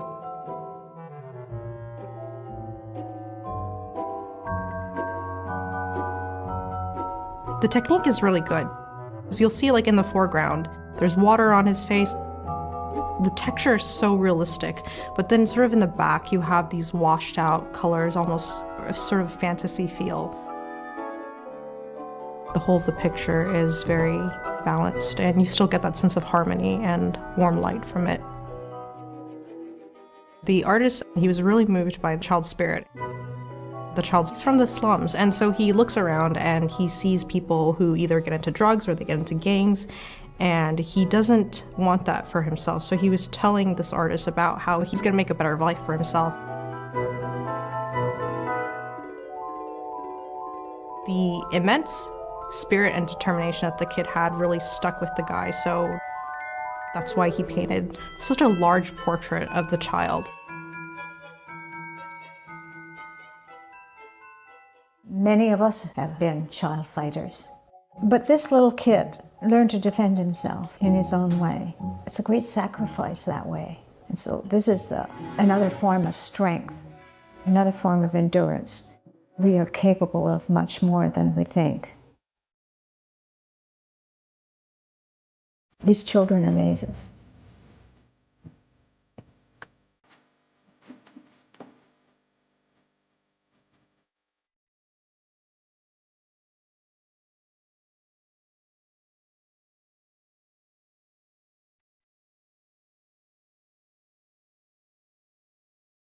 When I drink it, the first thing was I feel the warmth in my tummy.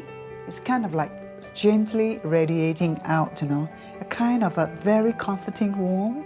And it was really good, actually. I felt much better. I did feel, actually, an effect.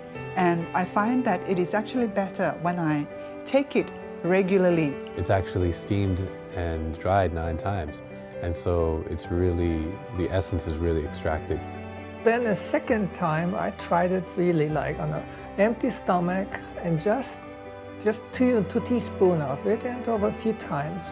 And wow, that was a big difference, because suddenly I could feel, wow, I was very good energized. I didn't have to eat. I could work outside in the garden for a couple of hours, and I still felt very well. And I was impressed by that. So I think it's a good product.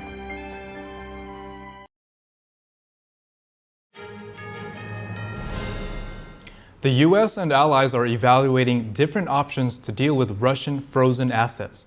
Treasury Secretary Janet Yellen provided an update earlier today. My European colleagues have now taken an important first step to harness windfall proceeds from Russian sovereign actions. That's an action I fully endorse. I also believe it's necessary and urgent for our coalition to find a way to unlock the value of these immobilized assets to support Ukraine's continued resistance and long-term reconstruction. The U.S. and its allies froze roughly $300 billion in Russian foreign holdings in retaliation for its war in Ukraine. That money has been sitting untapped as the war grinds on. Officials from multiple countries have debated the legality of sending the money to Ukraine. Yellen supported the idea today. She said G7 allies need to move together to unlock the value of the assets. But she said the U.S. didn't have a preferred strategy for how to proceed. The Treasury Secretary said there were risks involved, but she downplayed concerns that confiscating Russian assets would undermine the role of the U.S. dollar or the euro as important global currencies. One of Southeast Asia's largest military exercises kicks off today on Thailand's east coast. Over 9,000 troops from 30 countries participated in the drills. Thailand is hosting, of course, and the U.S. is joining in as well. With activities ranging from amphibious shore landings to command and control exercises and combined arms exercise training, from full cyber and space integration to humanitarian relief, this year's Cobra Gold will prepare us for a future multinational crisis response to new and emerging challenges. This year's exercise will last until March 8th. China will join humanitarian assistance training exercises. Cobra Gold, now on its 43rd year, is a war games event that serves as a key platform for the U.S. to shore up alliances in Asia. The former Chinese foreign minister that went missing is back in the headlines. The diplomat Qin Gang has resigned from the national legislature, according to Chinese media reports. Qin disappeared from public view last June. It caught many by surprise as he was scheduled to meet with U.S. diplomats at the time. Beijing didn't give specifics, but said he missed some meetings due to, quote, health reasons. He was dismissed a month after disappearing from public view. Beijing tapped Qin's predecessor, Wang Yi, to replace him. Qin's disappearance piqued public interest, partly because high-level Chinese officials in Xi Jinping's cabinet have been disappearing one after another. Speculation has run rampant as to why they've gone missing. The officials' ousters are believed to be signs of political friction inside the Communist Party. Chinese ships in Taiwan's waters again. Yesterday, 5 Chinese Coast Guard ships entered prohibited waters around Kinmen, a group of Taiwanese islands just miles away from mainland China. The Chinese ships left after being warned away. Worth noting, China's Coast Guard started patrolling around Kinmen regularly this month after the death of 2 Chinese fishermen. The fishermen died while fleeing from Taiwan's Coast Guard. Taiwan said their boat trespassed into Kinmen's waters and they refused to be inspected. While speeding away, the boat overturned and the crew on board fell into the water. Taiwan's defense ministry said it's not bolstering its forces on Kinmen following Monday's encounter with the Chinese Coast Guard. I hope this matter will be handled smoothly, and I hope it won't escalate. Beijing sees Taiwan as part of China, despite never having ruled it. The Chinese regime has also pledged to take it under control by force if necessary. The U.S. doesn't have formal diplomatic ties with Taiwan, but it is bound by law to sell weapons to the island so that it can defend itself. And President Biden is meeting with top congressional leaders at the White House today. This comes as a government shutdown is looming just days away. The congressional leaders include House Speaker Mike Johnson, Senate Majority Leader Chuck Schumer, Senate Minority Leader Mitch McConnell, and House Minority Leader Hakeem Jeffries. The White House said Biden invited the lawmakers because he wants them to put U.S. national security interests first and continue funding the government. A number of federal agencies will shut down as early as the end of Friday if the Congress doesn't reach a deal. Funding for more agencies, including the Pentagon, expires on March 8th. Biden is also urging the House to pass the $95 billion package to aid Ukraine and Israel. And we open with the latest updates, and also we're looking at the newer updates here with the Israel-Hamas war. Israel, Hamas, and Qatari mediators all expressed caution today about progress toward a truce. That's after President Biden said he believed a hostage and ceasefire deal could be reached by next Monday. Israeli Prime Minister Benjamin Netanyahu's office provided an update on the latest progress. Alongside a determined military effort, Israel is in continuous contact with mediating countries to create a framework to release them. Over the weekend, Israel sent a delegation to Paris and subsequently to Doha, and the Prime Minister has updated the war cabinet on the next steps in the negotiations. Under the draft proposal, Hamas would release up to 40 of the remaining hostages during a 6-week ceasefire. Israel would release at least 300 Palestinian prisoners. President Biden said yesterday a deal is close, but not done yet. He also said Israel would be willing to halt the war during the Muslim fasting month of Ramadan if a deal is reached. But Qatar said a breakthrough had yet to be reached. It says both sides haven't reached a final agreement on any of the contentious issues. Negotiators from the U.S., Egypt, and Qatar have been working to broker a deal before the start of Ramadan around March 10th. Disruptions in the Red Sea impacting the supply chain and economy. Iran-backed Houthis continue to attack ships in the critical trade route, even after a series of strikes launched by the U.S. and allies. To discuss the effects of these attacks, we're joined live by Jim Nels, a supply chain consultant. Jim, good to see you again. Considering the developments in the Red Sea, I'm good. So considering the developments of the Red Sea, what are the impacts to the supply chain and costs for Americans and those around the world? We're starting to see it significantly impact European supply chains that travel through the Red Sea and into the Mediterranean. We're seeing the cost of shipping something from the port of Shanghai to a port in the United Kingdom come up over $10,000 now, and that's a five-fold increase since the start of the war. We're seeing other shipping lanes doubling in price right now, and the length of time that it's taking for the products to get to locations is about added an extra 2 weeks onto the supply chain. So we're seeing a shortage of vessels. We're seeing longer supply chains. We're seeing more expensive supply chains. And the only thing that's really impacting the United States right now is the oil that flows through there. The rest of it is impacting, like I said, European manufacturers. We're starting to see some European manufacturers shut down automaking plants for planned shutdowns so that they can try to get more parts in. Jim, how is the shipping industry adapting to these tensions in the Red Sea? Shipping companies are taking one of two approaches. Some are just going through the Red Sea and hoping for the best. Others are diverting around the southern tip of Africa to avoid the Red Sea altogether. It depends on what their risk tolerance is and, quite frankly, what their insurance companies will want them to do. Jim, so in a new study, the British Chambers of Commerce found that of 1,000 firms surveyed, 30% had been affected by the tensions in the Red Sea, citing higher costs and delivery delays. What do you say, what do you advise to shoppers to navigate through this? I think we need to look back to the days of COVID. If something is on the shelf, get it if you need it or you think you're going to need it. Hopefully we'll have enough toilet paper and paper towels for everybody in Europe to go around. But in all seriousness, there's not a lot of food that comes through there, so people aren't going to be hungry. It's going to be more of a nuisance, and the nuisance in terms of not being able to find everything that you want and then having to pay more for it once it gets there. So stock up, and just hopefully this will get sorted out here pretty quickly. I'd like to see that the U.S. is taking more aggressive action. I wish we'd take even more aggressive action going after the Houthis and maybe even after Iran to show that we're not going to tolerate this any longer. But at least we're retaliating from time to time. The Suez Canal and the Red Sea it channels approximately 30% of the world's container traffic. What other factors do you see impacting the flow of goods? The factors that impact the flow of goods right now is we're actually starting to see a shortage of shipping containers because of the increased amount of time for the supply chain. So what that means is that where we were used to having a container be on a vessel for, say, 2 weeks, get unloaded, then get reloaded with something and be on the water again for 2 weeks, it's now being on the water for 4 weeks or longer. And as a result, there aren't enough shipping containers to put things into. That just continues to impact the supply chain in Europe.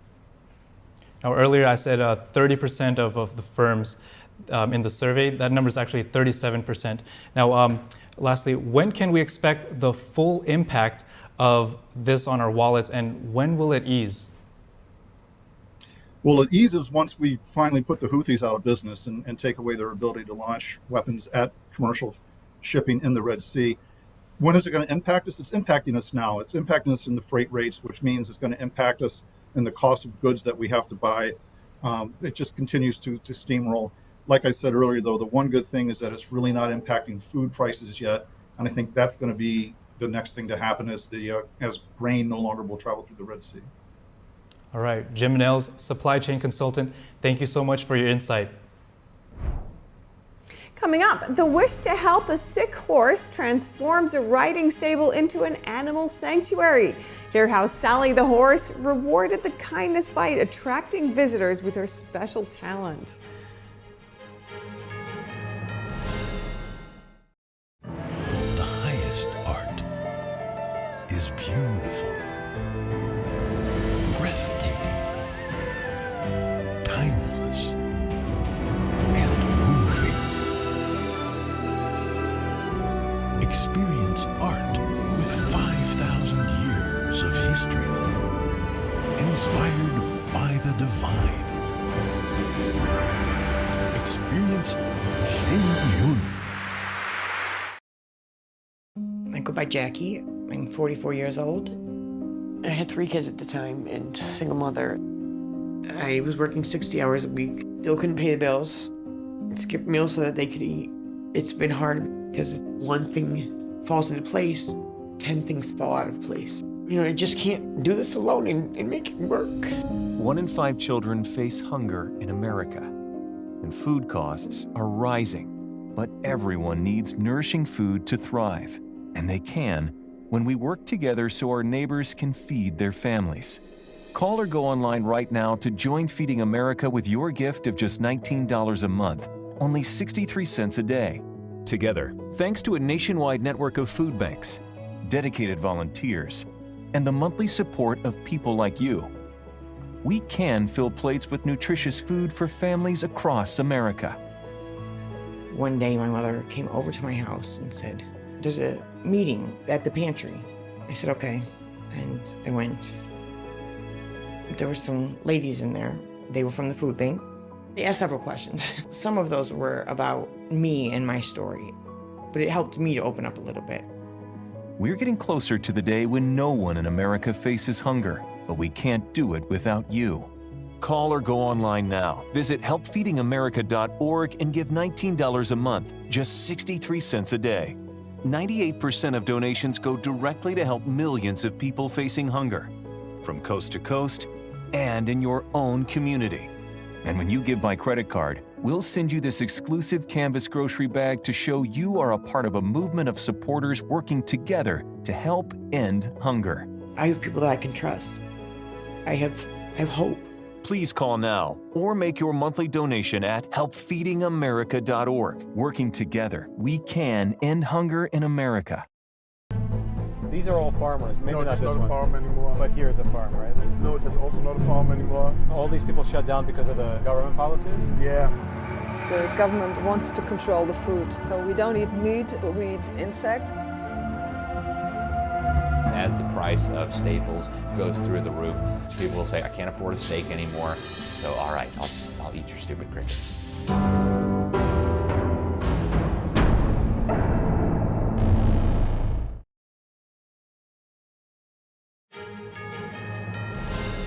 A riding stable changes course to help a sick horse, becoming a sanctuary that assists those in need in the process. NTD's Daniel Monahan has more on Sally and the horse's special talent and the journey of Little Creek Farm and Sanctuary. Little Creek Farm and Sanctuary owner Jacqueline Cordeweg says it was time to buy some new horses at her riding stable, as the ones she had were getting older.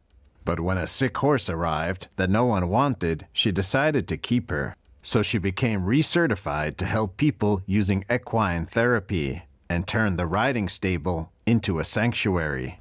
We basically take any farm animal that has nowhere else to go. Well, we take as many as is reasonable because you do have to give them a good quality of life. It's not enough to just have them. Sally the horse's health problems were soon cured, but she was very nervous at first and shied away from new experiences. When we first pulled out the piano, she was so afraid of it, she wouldn't even come near it. We had to use another horse to show her it was safe, and we covered it in hay treats, and even then she would just barely come and just barely take one and touch it.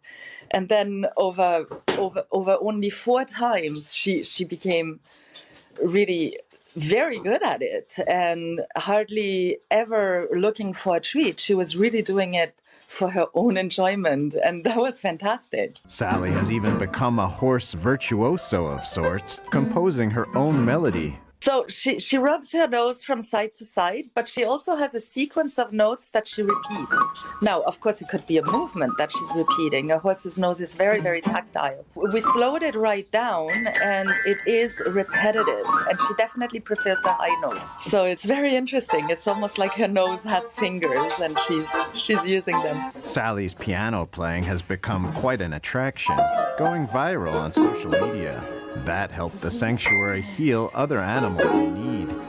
We offered the opportunity for people to come and play piano with Sally if they wanted to. Sally has helped us raise funds for a horse with asthma in doing that. But as always, it is always her choice. We are never going to force anyone to do anything against their will, ever. Cordeweg says Little Creek is a sanctuary first, but most animals want to participate in the equine therapy.